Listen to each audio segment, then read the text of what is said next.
ટીવાય B.Sc home સાયન્સના વિદ્યાર્થીની બહેનો. N.G.O non government organisation. N.G.O એ સામાન્ય નાગરિક અથવા કાયદાકીય વ્યક્તિ દ્વારા સંચાલિત અને ગવર્મેન્ટથી સ્વતંત્ર એવું સંગઠન છે.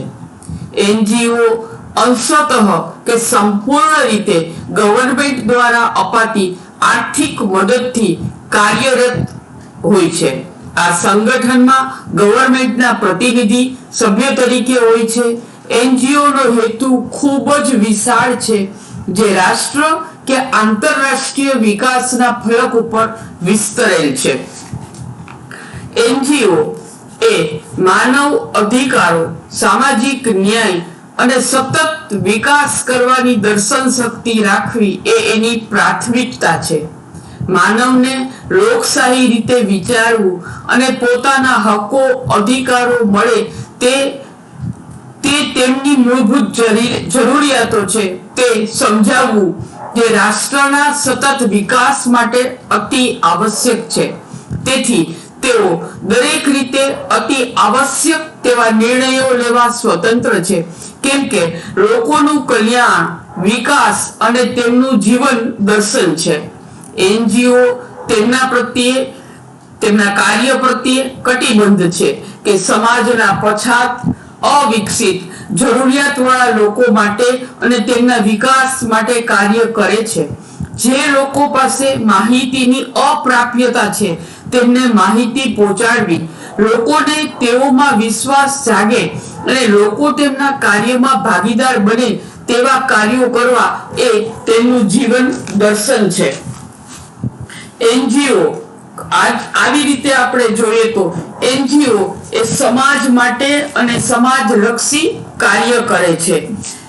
N.G.O એ વિકાસના ક્ષેત્રે કામ કરતી એવી વિશિષ્ટ સંસ્થાઓ છે કે જે લોકોને સામાજિક, આર્થિક સ્થિતિ સુધારવા માટે સહાયતા કરે છે, પરંતુ આ સમજૂતી પણ મર્યાદિત છે.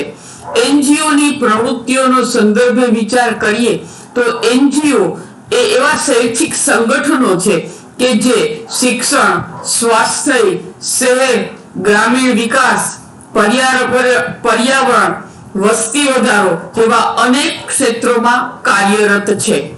મહિલાઓની સમસ્યાઓ હોય, માનવ અધિકાર વિશે વાત કરવાની હોય અને વિશ્વ શાંતિ જેવા ક્ષેત્રોમાં કાર્ય કરવાની શરૂઆત N.G.O કરે છે.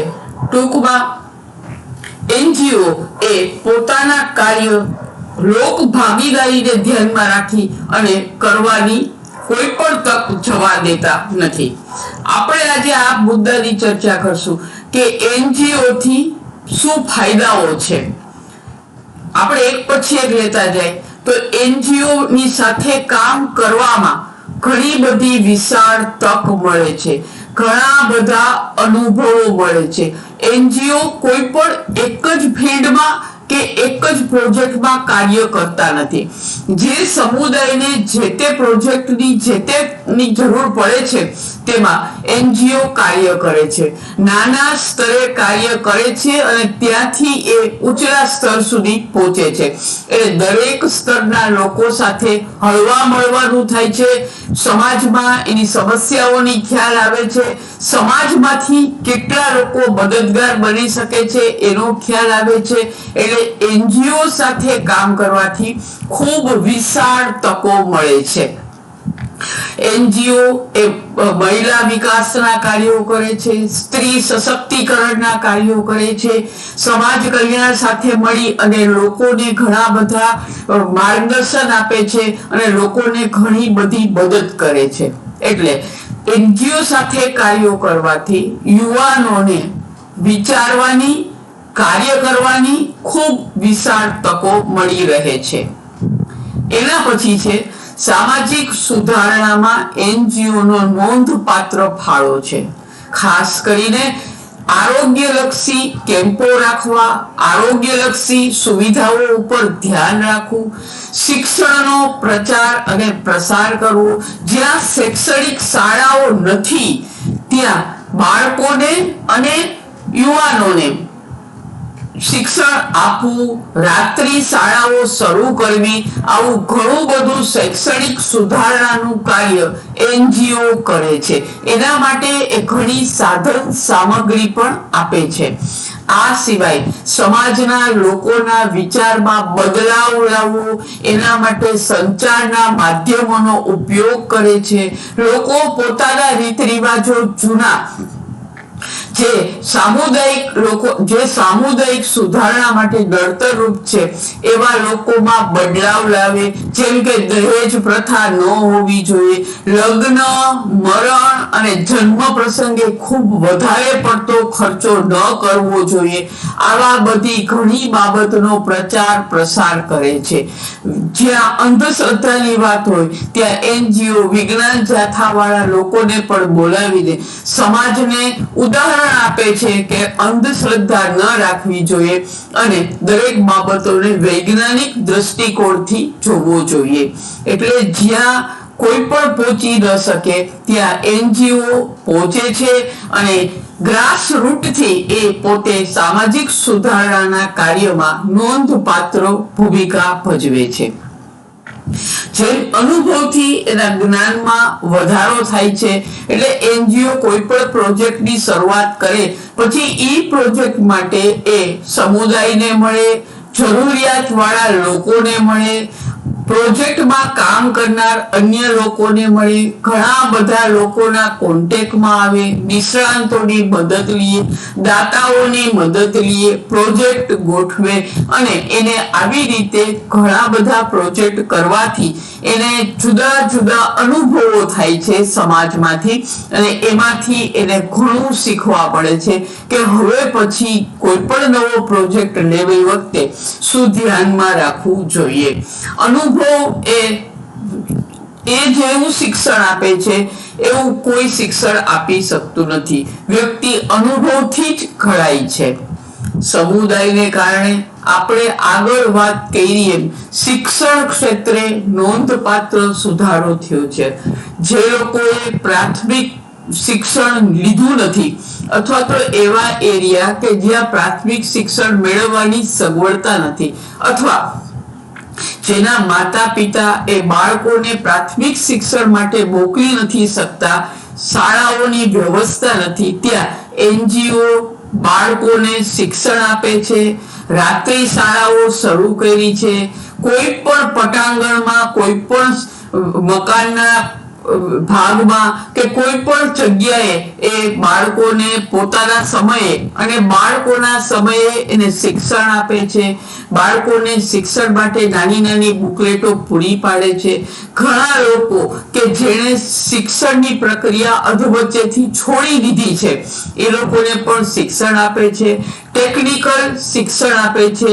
મહિનાના, 3 મહિનાના, 6 મહિનાના એવા નાના નાના કોર્સ કરાવે છે જેથી એ કોર્સ દરમિયાન વ્યક્તિને પગભર બનવામાં પણ એને મદદરૂપ થાય એવા વ્યવસાય લક્ષી તાલીમ કોર્સો કરાવે છે. કોમ્પ્યુટરના ક્લાસ કરાવે છે. બ્યુટી પાર્લર, કોમ્પ્યુટર, સીવણ આવા ઘણા બધા ક્લાસો કરાવે છે એવી જેથી લોકો પોતાની રીતે આગળ વધવામાં એને મદદરૂપ થઈ શકે. ટ્રેનિંગ સેમિનાર દ્વારા પણ લોકોને નવા નવા અનુભવો પૂરા પાડે છે. NGO સાથે જોડાવાથી અથવા NGO ના મોટા ભાગના પ્રોજેક્ટો જે તે વિસ્તારમાં થતા હોય ત્યાં ભાગ લેવાથી NGO જે ટ્રેનિંગ ગોઠવે છે તેનો વિનામૂલ્યે લાભ મળે છે.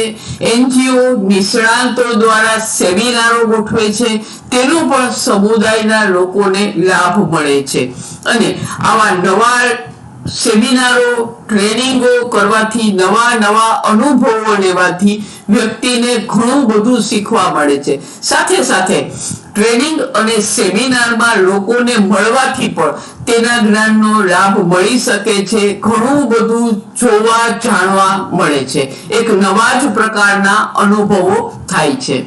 એવી જ રીતે NGO સશક્તિકરણ અને લીડરશિપની પણ તાલીમ આપે છે. NGO સાથે ઘણીવાર જે તે સ્તરના લોકલ લોકો જે સામાજિક કાર્ય કરતા હોય તે પણ જોડાય છે. NGO પ્રોજેક્ટમાં આવા સામાજિક કાર્યકર્તાઓને અથવા તો જોડાયેલા લોકોને લીડરશિપ આપે છે અને એના દ્વારા ઘણું બધું કાર્ય કરાવે છે, જે ભવિષ્યમાં આ લોકોને આગળ લાવવામાં મદદરૂપ થાય છે. લીડરશિપ આપવાથી અથવા તો લીડરશિપ લેવાથી વ્યક્તિને નિર્ણય ક્યાં કરવો, કેવી રીતે કરવો, કેની સાથે રહીને કરવો, આનો ખ્યાલ આવી જાય છે. એટલે નિર્ણય શક્તિ કેળવાય છે અને પરિણામે તે પોતાના વિચારો આસાનીથી લઈ શકે છે. એટલે NGO સાથે જોડાવાના ખૂબ જ ફાયદાઓ છે.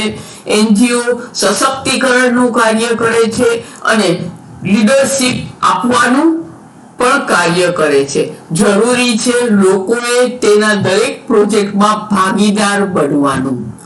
NGO મોટે ભાગે યુવાનોને પોતાના પ્રોજેક્ટમાં ભાગીદાર બનાવે છે. લોકલ યુવાનો હોય અને એ જો NGO ના પ્રોજેક્ટમાં ભાગીદાર બને તો એને ત્યાંના એરિયાની, ત્યાંના લોકોની વધારે ખબર હોય છે, ત્યાંની પરિસ્થિતિની ખબર હોય છે. એટલે પ્રોજેક્ટ કેવી રીતે સફળ કરવો, પ્રોજેક્ટમાં શું શું ધ્યાનમાં રાખવું, એ યુવાનોને વધારે ખ્યાલ હોય છે. તે લોકલ લોકોને ઓળખતા હોય છે, એટલે સમુદાયના લોકો પણ વધુને વધુ પ્રોજેક્ટનો લાભ લે એ આ યુવાનોને કારણે શક્ય બને છે. એટલે યુવાનોએ NGO ના પ્રોજેક્ટમાં સાથ આપવો જોઈએ અથવા તો એની સાથે રહીને કામ કરવું જોઈએ, જેથી તેને પણ ઘણા બધા નવી બાબતો જાણવા મળે છે. NGO અત્યારે મોટે ભાગે પબ્લિક હેલ્થ ઉપર વધુ કાર્ય કરે છે. જે એરિયામાં જે તે રોગને ધ્યાનમાં રાખીને કેમ્પ કરે છે અને કેમ્પમાં ઘણા બધા ડોક્ટરો જે નિષ્ણાતો હોય છે એનો લાભ સમુદાયના લોકોને અપાવે છે. દાખલા તરીકે હેલ્થ કેમ્પ કરે છે, એવી રીતે આંખનો કેમ્પ કરે છે.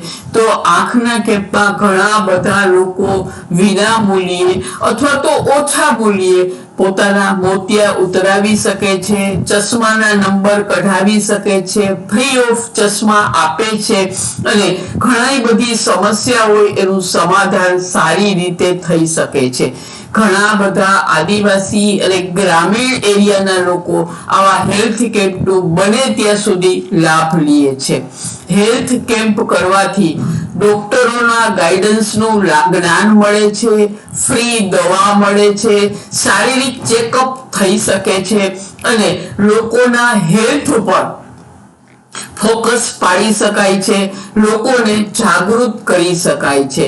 ખાસ કરીને જે રોગની સમસ્યા એવી હોય કે ઝડપથી ફેલાતો હોય તો તેના માટે પણ નાની નાની બુકલેટો, પેમ્પલેટો બહાર પાડી અને સમુદાયના લોકોને એ આપવામાં આવે છે. એટલે લોકોમાં તેના પ્રત્યે જાગૃતતા આવે.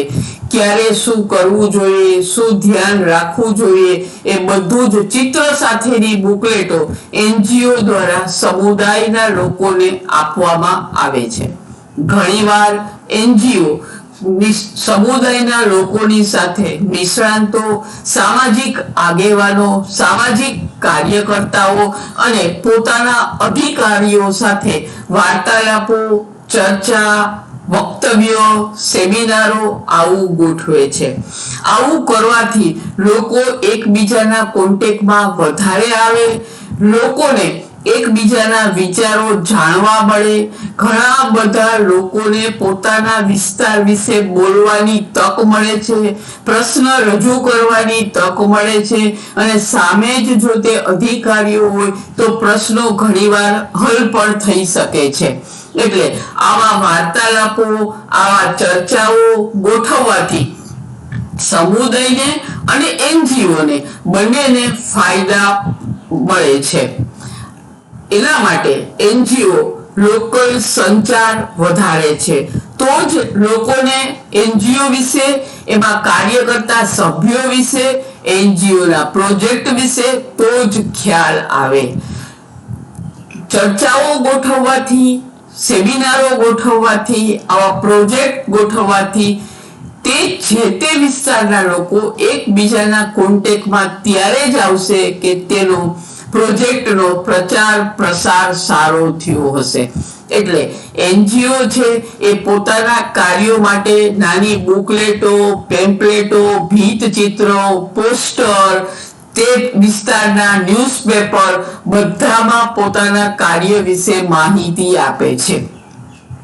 પરિણામે લોકોને ખ્યાલ આવે છે કે આપણા એરિયામાં આવું થવાનું છે અને વધુ ને વધુ લોકો એમાં ભાગ લઈ શકે છે. દરેક ક્ષેત્રમાં પ્રચાર પ્રસાર વધારવાથી આજુબાજુના એરિયાને પણ ખ્યાલ આવે છે કે આપણી પાસે જો આવી કઈ સમસ્યા હોય અને આપણે આ એનજીઓ ને વાત કરશું તો આપણા એરિયામાં પણ આવા પ્રોગ્રામો થઈ શકે, આવા પ્રોજેક્ટો થઈ શકે. ઘણીવાર ખેતી વિષયક, પશુપાલન વિષયક આવા પણ પ્રોગ્રામો થાય છે. બિયારણ કેવું આપવું જોઈએ, ખાતર કેવું હોવું જોઈએ, આવા પણ પ્રોગ્રામો એનજીઓ સમુદાયના દરેક સ્તરે જ્યાં આવા પ્રોગ્રામની જરૂર છે ત્યાં કરે છે. એટલે ટૂંકમાં એનજીઓ સમાજલક્ષી, સમાજ માટે અને સમાજને ફાયદો થાય એવા કાર્યો કરે છે. ફરીવાર લોકોએ એમાં ભાગીદારી દાખવવી જરૂરી છે, જાગૃતતા દાખવવી જરૂરી છે.